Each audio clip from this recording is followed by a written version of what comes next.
Bonjour, c'est Marie, bienvenue sur Maman Boss, le premier podcast collectif consacré au sujet carrière et maternité. Comme je vous l'ai annoncé dans la bande-annonce de la saison 3, cette année, les épisodes favoris deviennent ceux du collectif.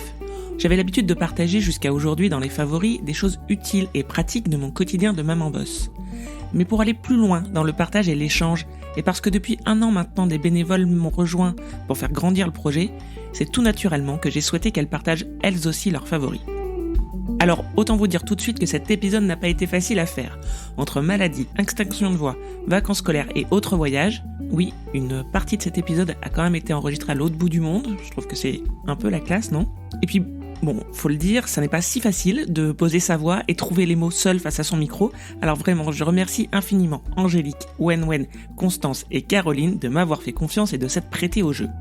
Alors cet épisode, il est à l'image de nos vies, loin d'être parfait, mais il nous ressemble vraiment. On y a mis tout notre cœur et c'était hyper sympa de le réaliser, de le produire tout ensemble. En tout cas, moi, j'y ai pris beaucoup de plaisir.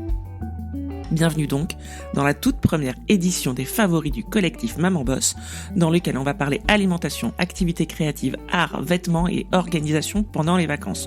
Tout un programme.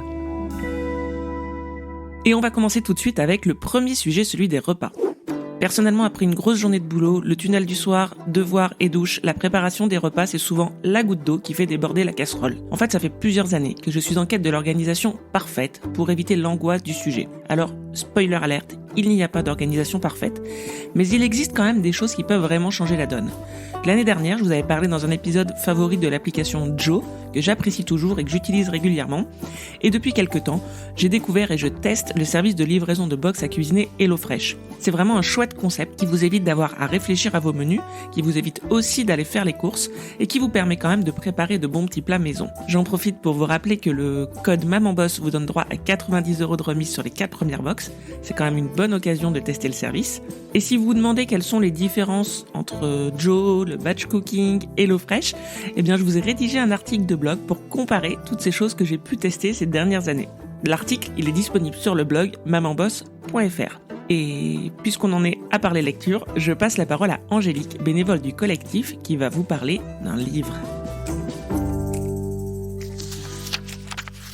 Bonjour tout le monde, c'est Angélique, membre du collectif Maman Boss. Ce mois-ci, je choisis de vous partager un coup de cœur livre. Il s'agit des Mercredis sous la pluie de Maëva Gruaz. Maëva, pour celles et ceux qui ne la connaissent pas déjà, est la créatrice du blog de loisirs créatifs du même nom, Les Mercredis sous la pluie. Je suivais déjà son travail et ses conseils de do it yourself, mais j'ai envie de m'offrir son livre et je ne suis pas déçue. Comme toutes les mamans boss, on manque parfois d'idées pour faire des activités avec ses enfants. On charge des tutos pour occuper un après-midi pluvieux et on veut surtout réaliser des créations sympas. Dans cet ouvrage, vous pourrez découvrir 50 activités manuelles à faire en famille. Présentées en step by step, les activités sont adaptées aux enfants entre 3 et 11 ans. Les explications sont claires et le niveau de difficulté est indiqué. Le sommaire illustré vous permet de découvrir en un clin d'œil les 52 tutos à réaliser au gré des saisons et par thématique. Le matériel de base utilisé pour les activités se trouve dans tous les foyers. Pour certaines activités, vous aurez besoin de matériel de récupération et lorsque certaines activités nécessitent du matériel spécifique, cela est indiqué. Je vous conseille d'ailleurs de faire l'inventaire de tout ce que vous possédez déjà et de compléter en fonction des activités que vous souhaitez réaliser. Cela vous évitera de vous retrouver le bec dans l'eau le jour J. Vous trouverez également à la fin du livre les modèles et gabarits des réalisations à télécharger. Personnellement, j'ai déjà testé avec mon petit garçon de presque 4 ans et je trouve que les activités proposées sont ludiques et permettent un beau moment d'échange. Plus qu'un livre de loisirs créatifs, c'est aussi un livre d'inspiration. Mention spéciale pour le chapitre Les mercredis d'hiver où vous trouverez de superbes idées pour faire entrer l'esprit de Noël dans votre maison, pour emballer vos paquets de manière originale ou pour offrir des cadeaux faits main. Donc si vous manquez d'idées pour occuper vos enfants le mercredi, le week-end et pendant les vacances scolaires, ou bien si vous cherchez des tutos déco sympas pour décorer une table de fête, ce livre est fait pour vous. Et comme moi, vous tomberez sous le charme de l'univers poétique et coloré de Maëva. Pour résumer, je ne peux que vous conseiller de vous procurer au plus vite Les Mercredis sous la pluie de Maëva Gruaz, publié aux éditions Albin Michel et en vente dans toutes les bonnes librairies au prix de 19,90 €. À vos pinceaux et à vos ciseaux. Je laisse maintenant la parole à Wen pour son favori culture.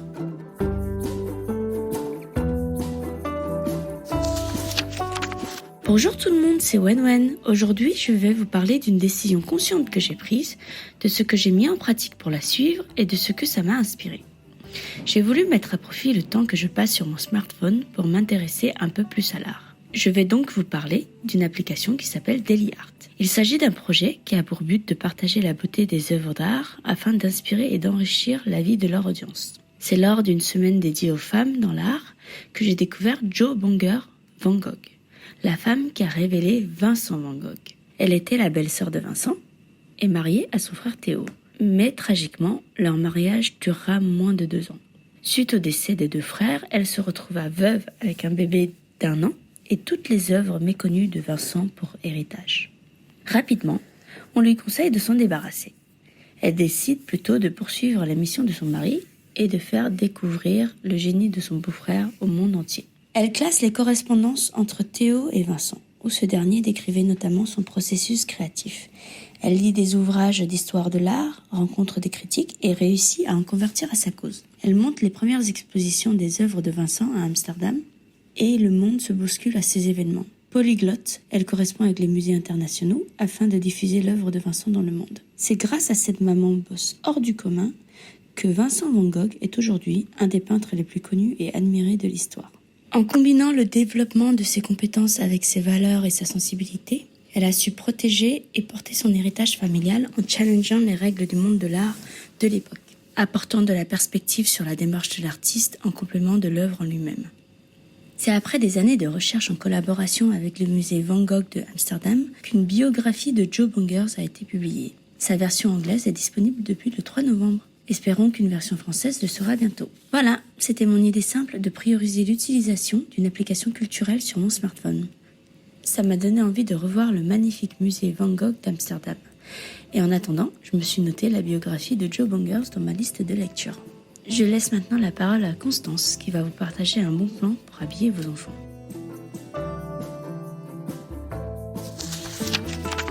Bonjour, c'est Constance. Aujourd'hui, je voudrais vous parler d'un bon plan testé et validé à plusieurs reprises, le baluchon de Louison. À l'origine, il y a 2 mamans boss qui, en entrant dans la maternité, ont souhaité donner plus de sens à leur vie professionnelle, l'aligner avec leurs valeurs profondes de respect de la planète.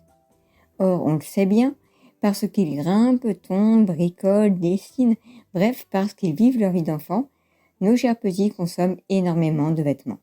Sans compter qu'ils grandissent aussi accessoirement. Alors forcément, renouveler leur garde-robe génère beaucoup de déchets et un poste de dépense conséquent pour le foyer. Face à ce constat, nos 2 mamans boss ont imaginé une solution qui permet d'habiller les enfants de manière éco-responsable et économique en quelques clics. Concrètement, comment ça se passe ? Alors, vous commencez par vous créer un compte, jusque-là rien d'original. Ensuite, vous remplissez le profil de votre enfant avec quelques infos de base, puis vos souhaits pour les habits, notamment la taille et la saison, et enfin ses goûts vestimentaires. Vous pouvez aussi préciser les marques dont vous avez l'habitude, et hyper important, les couleurs et les motifs que votre enfant n'aime pas. Vous disposez aussi d'un champ libre pour indiquer notamment ce qu'il préfère au contraire. Par exemple, ma fille, c'est paillettes et licornes et mon fils, Batman et Spider-Man. Oui, je sais, c'est très cliché, mais c'est leur goût et j'y peux rien. Ensuite, on commande le baluchon, livré à domicile ou en point relais.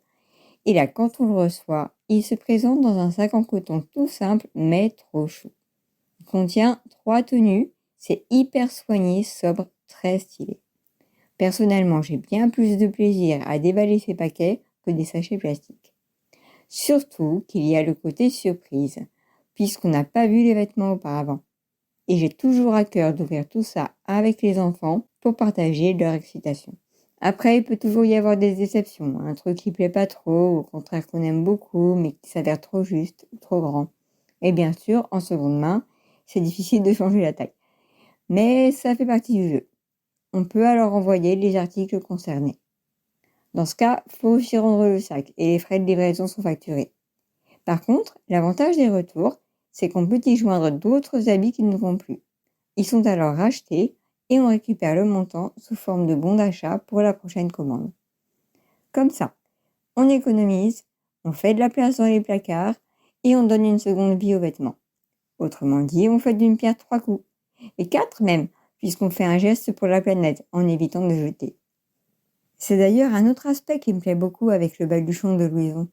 La préoccupation écologique est vraiment présente tout du long, jusqu'aux livraisons. Elles se font à vélo si c'est à Nancy ou aux alentours, parce que la boîte est nancéenne. Et si c'est plus loin, les commandes sont expédiées en colis réutilisables, e-pli. Bref, il y a une vraie cohérence dans le projet. Et ça aussi, ça compte, je trouve. Pour ce qui est de l'aspect économique, le prix d'un baluchon varie selon le nombre exact de pièces. Mais en moyenne, il faut compter autour de 75 € par baluchon, sachant qu'il comporte une douzaine d'articles en tout. Et quand on sait combien ça coûte en neuf, voilà. Ah, et puis, on peut aussi parrainer des amis qui bénéficient ainsi de 10% de réduction pour tester la solution. D'ailleurs, si ça vous tente, n'hésitez pas à envoyer votre adresse mail en MP à Marie, elle me la transmettra et je vous parrainerai lors de ma prochaine commande. En tout cas, vous l'aurez compris, moi, je suis conquise. J'espère vous avoir donné envie d'essayer. Allez, maintenant, je vous laisse avec Caroline pour le prochain favori.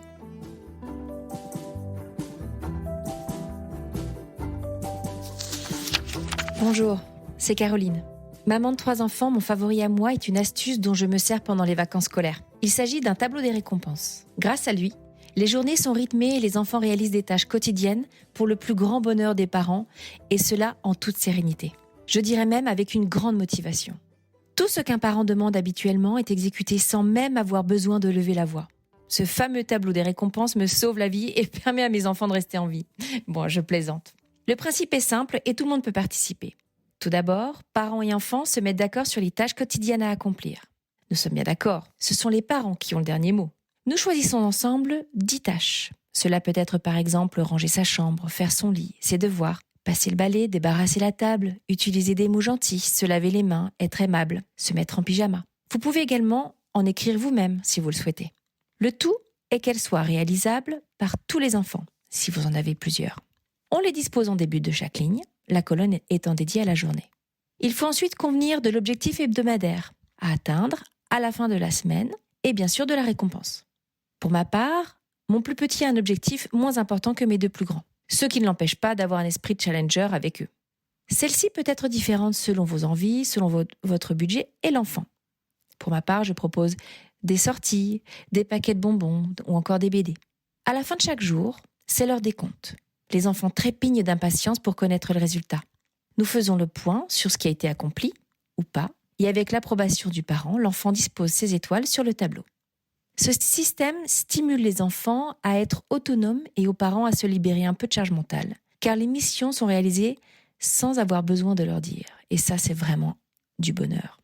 En plus, ça prouve qu'ils sont capables de le faire. Je recommande à 1000% ce jeu, et surtout pour les enfants entre 3 et 10 ans.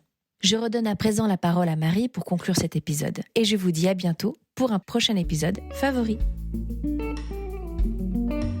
C'est fini pour aujourd'hui. J'espère que vous avez apprécié d'entendre et de découvrir un peu mieux les bénévoles du collectif Maman Boss qui m'accompagnent sur le projet.